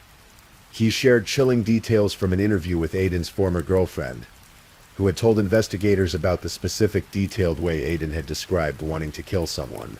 State Attorney Jennifer Dunton argued that the crime was extremely unique and extremely violent. She pointed to the level of premeditation. Aiden had talked about wanting to kill someone, had described the method, had even given a time frame of within the month. She noted his disciplinary problems at school, his threats to other inmates and corrections officers, his complete lack of remorse. She recommended the maximum sentence, life in prison. On March 24, 2023, Judge Lee Smith delivered his sentence. He called the case the most difficult and shocking he had ever presided over. He spoke at length about the nature of the crime, trying to understand what could drive a 14-year-old to do something so brutal. "This was not done out of greed," Judge Smith said. "It was not done in retaliation, retribution, or revenge. It was not a crime of passion. It was not a crime that was committed because he felt rejected by her. It was not done in a fit of uncontrollable anger. There was no reason. There was no purpose. It was done for no other reason than to satisfy this defendant's internal desire to feel what it was like to kill someone." The judge sentenced Aiden Fucci to life in prison because he had been a juvenile at the time of the crime. The sentence would be subject to review after 25 years. But for now, for the foreseeable future, Aiden Fucci would spend his life behind bars. He was 16 years old at sentencing. He is currently incarcerated at Cross City Correctional Institution in Florida. The Bailey family established the Tristan Bailey Memorial Foundation in their daughter's honor. Their advocacy led to the passage of a law in Florida that restricts the disclosure of crime scene photographs of any minor who has been murdered in the state. It was a way to protect other families from the additional trauma of having their children's worst moments made public, spread across the internet, turned into spectacle. The case left many questions that have no satisfying answers. Why did Aiden Fucci do this? What drove a 14-year-old to stab a classmate 14 times? Was it the violent fantasies he'd been nurturing? Was it the troubled home life? The emotional neglect, the abusive stepfather? Was there something fundamentally broken in him that no amount of understanding could explain? Judge Smith seemed to conclude that there was no rational explanation, no understandable motive. Sometimes, he suggested, evil simply exists. Sometimes people commit acts of violence, not because of any clear reason, but because of some internal darkness that defies comprehension. The community of St. Johns County continues to remember Tristan Bailey.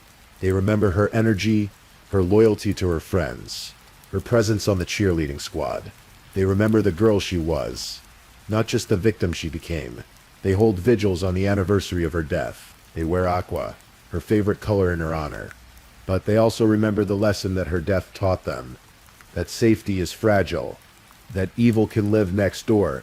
That parents must pay attention to warning signs in their children's behavior.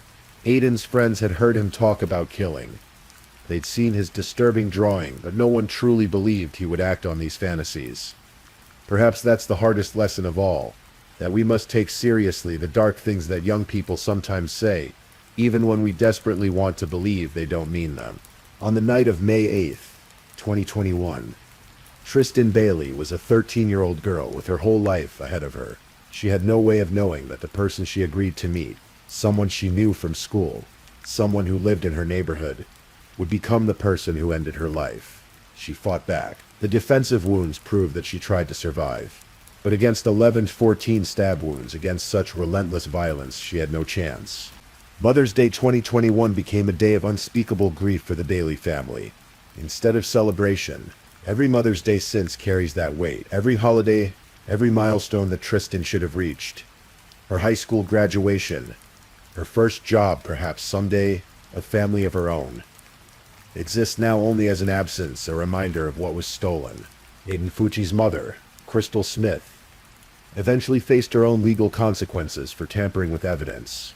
Her case was separate from her son's, a reminder that the ripples of violence spread wider than just the immediate victim and perpetrator. Families on both sides are forever changed. The story of Tristan Bailey's murder is not unique in its basic elements. Every year, young people are killed by violence. Every year, families are shattered by loss. But each case carries its own specific horror, its own particular details that make it impossible to forget. The 14 stab wounds, the defensive wounds showing how she fought, the word karma and the smiley face on her ankles, the surveillance footage showing two young people walking together into darkness, only one emerging, the sounds of aqua stones dropping into a glass jar in a silent courtroom. These are the details that ensure Tristan Bailey will not be forgotten. These are the reasons her case drew national attention. Why documentaries have been made about her death. Why people who never knew her feel compelled to remember her name. In the end, what can we take from this tragedy? Perhaps only this, that we must cherish the people we love while we have them. That we must pay attention to warning signs, even when they seem impossible to believe. That we must create systems and communities where troubled young people can get help before they hurt others. That we must remember victims as full people, not just as the violence that ended their lives. Tristan Bailey was a cheerleader, a daughter, a sister, a friend. She loved the color aqua. She stood up for her friends. She was described as powerful despite her young age. Someone who could give a lot to so many. She was 13 years old when she died, fighting for her life until the very end. And Aiden Fucci, despite the explanations and mitigating factors presented at his sentencing, despite the trauma in his own background, made a choice. He planned, he invited, he acted. He stabbed a classmate 14 times and ran home carrying his shoes. He posted a mocking message on social media. He showed no remorse, even in custody, even facing the rest of his life in prison. Two young lives forever intertwined by one night of unimaginable violence. One life ended, another in many ways ended as well, just in a different way. And two families, two communities, left to try to make sense of something that ultimately defies sense. The Durban Crossing neighborhood is quiet again now. People have moved on with their daily lives, as people must. But there's a shadow that remains, a knowledge that cannot be unknown. Something terrible happened there. A girl fought for her life in the woods, near a retention pond. She lost that fight. And everyone who lived through those days, who searched for her, who hoped she'd be found safe, carries that with them still. Rest easy, Tristan Bailey. May your memory be a blessing to those who loved you. And may your story serve as a reminder of the preciousness and fragility of life. If you or someone you know is struggling with violent thoughts, please reach out for help. The National Suicide Prevention Lifeline is available 24/7 at 988. Please, if you're still awake, let's move on to our last story. Story 5. In the small town of Berthoud, Colorado, where the Rocky Mountains stand watch over sprawling fields and quiet neighborhoods, there lived a young woman whose life revolved around horses, open skies, and dreams of the future. Her name was Ashley Doolittle, and by all accounts she was the kind of person who made others feel seen and valued. Ashley was born on May 20th, 1998, in Louisville, Colorado. From her earliest years she had a way about her, warm, genuine, with a smile that seemed to brighten any room she entered. Those who knew her often remarked on this quality. She wasn't the type to pretend or put on airs. She was simply herself, comfortable in her own skin, which is a rare thing for anyone, let alone a teenager. When Ashley was 5 years old, she climbed onto a horse for the first time. From that moment, something clicked. Horses became more than just animals to her. They became her passion, her purpose, and as she would often say, her life. She learned to ride with dedication and care, spending countless hours in the saddle, understanding the rhythm of the horse beneath her, the trust between rider and animal. As she grew older, Ashley joined Boulder County 4-H, where she spent 8 years immersing herself in everything equestrian. She competed in horse judging competitions, participated in horse bowl and hippology teams, and showed horses at events throughout the region. Her skill and dedication didn't go unnoticed. In 2014, she was named the champion high individual overall at the National 4-H Western Roundup, a remarkable achievement that spoke to her talent and work ethic. But Ashley wasn't solely focused on horses. She had a broader vision for her life. She helped found the Thompson FFA chapter at her school, and served as an officer for 2 years, channeling her love for agriculture into leadership and community involvement. She participated on national horse judging teams, winning multiple championships. She competed on the Arabian Nationals champion team for 3 consecutive years. These weren't just hobbies, they were the building blocks of the future she was creating for herself. In May 2016, Ashley graduated from Berthoud High School. She was 18 years old, standing at the threshold of adulthood with plans that excited her. She had been accepted into Colorado State University's agricultural business program, and she intended to start classes that fall. She wanted to turn her passion for agriculture and horses into a career, to educate others about Western heritage and the agricultural lifestyle that meant so much to her. That same spring, Ashley received another honor. She was named the 2016 Boulder County Fair and Rodeo Lady-in-Waiting. This title was significant. It meant that she would represent the fair and rodeo at public events, and the following year she was expected to be crowned queen. For Ashley, this role was about more than pageantry. She saw it as an opportunity to share her love for rodeo with young people, especially girls who might be interested in the royalty program. She had even proposed starting a princess program for younger girls, wanting to inspire the next generation. Those who knew Ashley described her in similar ways. She was happy, funny, kind, and humble. She had a big heart and was always willing to help others. Her 4-H leader, Kim Madsen, remembered that Ashley never worried about impressing anyone. She was goofy, authentic, and completely comfortable being herself. Teenage girls often feel pressure to act a certain way, but Ashley seemed free from that burden. She was just her wonderful self. Ashley's relationship with her family was close and loving. Her mother, Anne-Marie Doolittle, treasured their time together. They would talk about horses, about Ashley's plans, about life. On the morning of June 9th, 2016, before Ashley left the house, she told her mother, "I love you." It was something many of us say without thinking, a routine goodbye.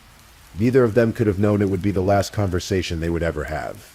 During her senior year of high school, Ashley had been in a relationship with a young man named Tanner Flores. He was also 18, also from Berthold.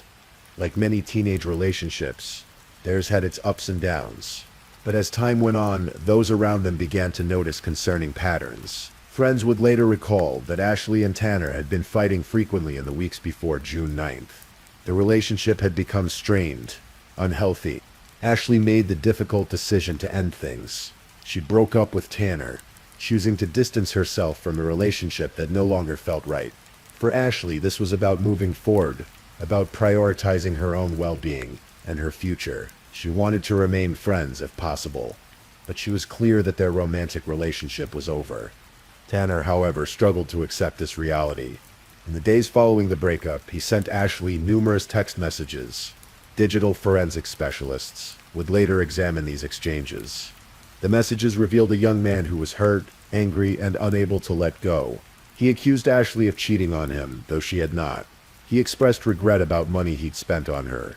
He told her he was going to do something stupid. Ashley responded calmly, denying his accusations and explaining that their relationship had been over for some time. She had wanted to be friends, she told him, but his behavior was making that impossible. On the evening of June 9th, Tanner asked Ashley to meet him. He wanted to talk, he said, to discuss things. Ashley, perhaps hoping for closure or simply trying to be kind, agreed. They arranged to meet at the Lonhagler Reservoir near Carter Lake, about 50 miles north of Denver. It was a quiet, isolated spot, the kind of place where two people could have a private conversation. Ashley told her mother she would be home by 7:30 that evening. But as the hours passed and darkness fell, Ashley didn't return. Anne-Marie Doolittle waited, growing increasingly worried. Finally, she decided to drive to the reservoir to look for her daughter. When she arrived, she found Ashley's car parked in the lot, empty and silent. Ashley was nowhere to be found. What happened at that reservoir would only become clear in the days and weeks that followed, pieced together from evidence, confessions, and testimony. Ashley and Tanner had met as planned. They sat in Tanner's pickup truck, parked near the water. The conversation Tanner hoped for didn't go the way he wanted. According to his own later account, Ashley glared at him and turned away. In that moment, something inside him broke, or perhaps something that had been building finally erupted. Tanner reached into the back seat of his truck and grabbed a .22 caliber revolver. He pulled back the hammer, a deliberate action required to ready the weapon. Then he raised the gun and shot Ashley in the back of the head. The first shot did not kill her instantly. Ashley began to move, to twitch. She was still alive, still fighting. Medical examiners would later testify that she might have survived this first gunshot if Tanner had called for help, if he had sought medical attention. But he didn't. Instead, Tanner pulled back the hammer again. He shot her a second time. And then as she continued to struggle for life, he shot her a third time. 3 times he made the choice to pull that hammer back. 3 times he chose to fire. 3 deliberate actions that ended Ashley's life. When Ashley finally stopped moving, Tanner wrapped her body in a blanket. Then he began to drive. He drove west, away from the Front Range, across Colorado. He drove for hours, covering more than 300 miles, until he reached his late grandfather's ranch in Colburn in Mesa County on the western slope. During this journey, Ashley's body lay in the cab of his truck, wrapped in that blanket. Tanner would later claim that he cleaned her up at the ranch before returning her to the truck. The meaning of this statement remains chilling and unclear. Meanwhile, Ashley's family was frantic. Her mother had found her car, but not her daughter. The Larimer County Sheriff's Office issued a be on the lookout alert for Ashley and Tanner. Deputies began searching for the young woman, fearing the worst but hoping for the best.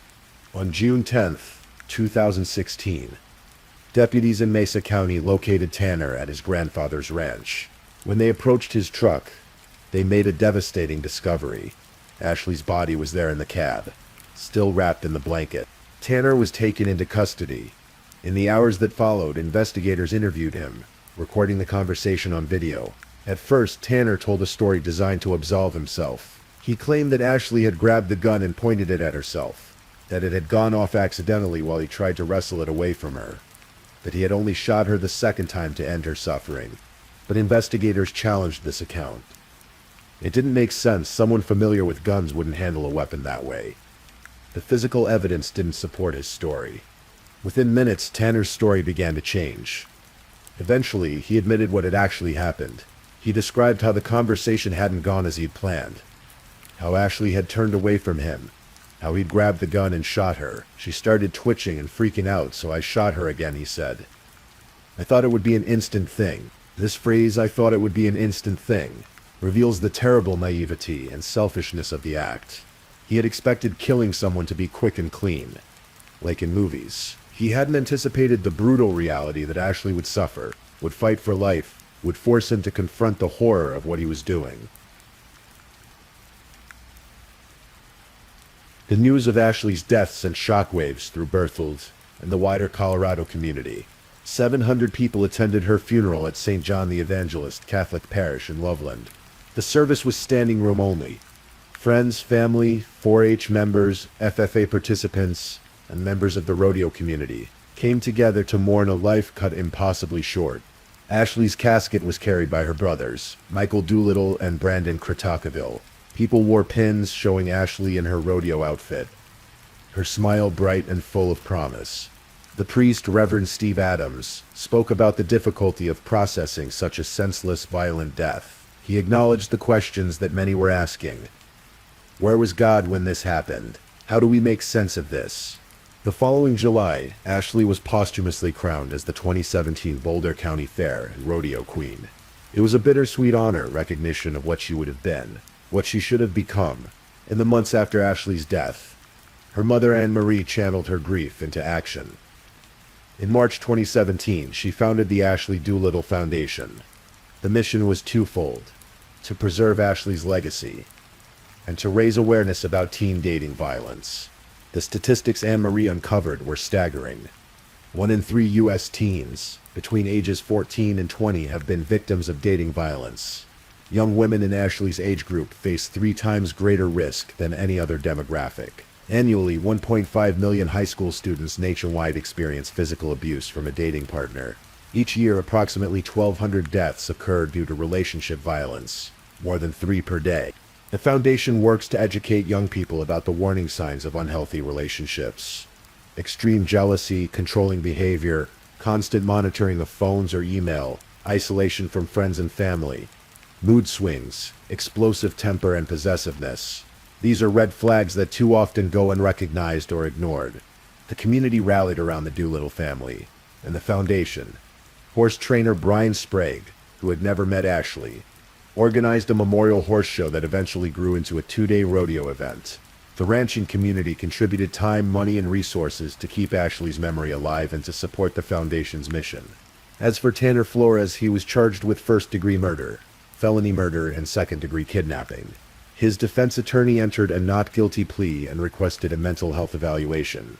When the case went to trial in October 2017, the defense didn't deny that Tanner had killed Ashley. Instead, they argued against premeditation, claiming this was a heat-of-the-moment decision, that Tanner was 18, confused and hurting, that he acted irrationally, impulsively, and hastily. The prosecution presented a different picture. They argued that Tanner was a jealous and controlling boyfriend who couldn't accept that Ashley might eventually date someone else. They pointed to the text messages sent in the days before Ashley's death, messages filled with accusations, regret, and barely veiled threats. They emphasized that Tanner had made 3 separate, deliberate choices to pull back the hammer and fire. They noted that Ashley could have survived if he had sought help after the first shot, but instead he had ensured her death and then driven her body across the state. During the trial, Tanner took the stand. He testified that he hadn't planned to kill Ashley, that it wasn't intentional, that it was just something that happened. But his own videotaped confession contradicted this claim. In that confession, he had described making the decision, grabbing the gun, pulling the trigger 3 times. After a 7-day trial, the jury deliberated. They found Tanner Flores guilty of first-degree murder, felony murder, and second-degree kidnapping. On October 5, 2017, Judge Gregory Lamons sentenced Tanner to life in prison without the possibility of parole, plus an additional 32 years for kidnapping. When given the opportunity to speak at his sentencing, Tanner declined to comment. Anne Marie Doolittle read a statement to the court. She spoke about the memories that Tanner had stolen from her family, the silly arguments she would never have with her daughter, the wedding where she would never walk Ashley down the aisle, the grandchildren she would never meet, the horse ranch they would never enjoy together. But she also expressed compassion for the Flores family. "Our hearts go out to the Flores family," she said. "Part of me feels bad for him, but that doesn't mean he shouldn't be punished for his actions." The Doolittle family had decided they didn't want to seek the death penalty. They didn't want to take from Tanner what he had taken from Ashley. They wanted justice, but not vengeance. Outside the courthouse, Jeff Doolittle, Ashley's father, expressed mixed feelings about the outcome. "I think there is some relief that we have come to an end," he said. "But I don't know if justice will ever truly be served." The family acknowledged that there were no winners in this tragedy. 2 families had been destroyed. The Doolittles had lost their daughter, and the Flores family had lost their son. Not to death, but to the terrible choices he had made. Today, the Ashley Doolittle Foundation continues its work. It has reached thousands of students through school presentations about dating violence awareness and prevention. The annual Memorial Rodeo and Horse Show brings together the equestrian community to celebrate Ashley's legacy while raising funds for the foundation's programs. Young riders who participate in these events often speak about Ashley's influence. Many never met her, but they've heard the stories about her kindness, her authenticity, her dedication to horses, her vision for the Princess program that would inspire young girls. They see in her not just a victim, but a person who lived fully in the time she had, who made a difference in her community, who believed in helping others. Ashley's story serves as a heartbreaking reminder of how quickly life can change, how dangerous certain relationships can become, and how important it is to recognize warning signs before it's too late. It's a reminder that young women in particular face elevated risks in dating relationships, that jealousy and control are not signs of love, but of danger. If Ashley could speak to us now, those who knew her believe she would want her story to help others. She would want young people to understand that leaving an unhealthy relationship isn't selfish, it's necessary. She would want parents to talk openly with their children about what healthy relationships look like. She would want friends to speak up if they see concerning behavior. The night sky over Berthoud looks much the same as it did on June 9, 2016. The Lonhagler Reservoir remains a quiet spot where people come to fish and enjoy nature. The Boulder County Fair and Rodeo continues each year, with young women wearing crowns and representing their community. But Ashley's absence is felt in the empty seat at the dinner table, in the horses she once rode, now cared for by others, in the conversations that will never happen, the future that will never unfold, in the hearts of a family learning to carry on while holding on to memories of a daughter, sister, and friend whose life ended far too soon. Ashley Marie Doolittle was 18 years old when she died. She had graduated from high school 3 weeks earlier. She had dreams of college, of a career in agricultural business, of continuing to work with horses, of making a difference in her community. She had a bright smile, a kind heart, and a future full of possibility. That future was stolen in a moment of anger by someone who claimed to love her but couldn't let her go. The lesson in Ashley's story isn't just about her death. It's about her life, how she lived authentically, how she pursued her passions, how she helped others. It's about the importance of recognizing that love should never come with fear, control, or violence. It's about understanding that breaking up with someone is not a betrayal, but sometimes an act of self-preservation. And it's about remembering that behind every true crime story, there is a real person with hopes and dreams, with family and friends, with a life that mattered far beyond the circumstances of their death. Ashley Doolittle's legacy lives on, not just in the foundation that bears her name, but in every young person who learns about healthy relationships because of her story, in every life potentially saved by increased awareness of dating violence, and in the memory of a young woman who loved horses, believed in the good in people, and deserved so much more than the hand she was dealt. Rest gently, Ashley.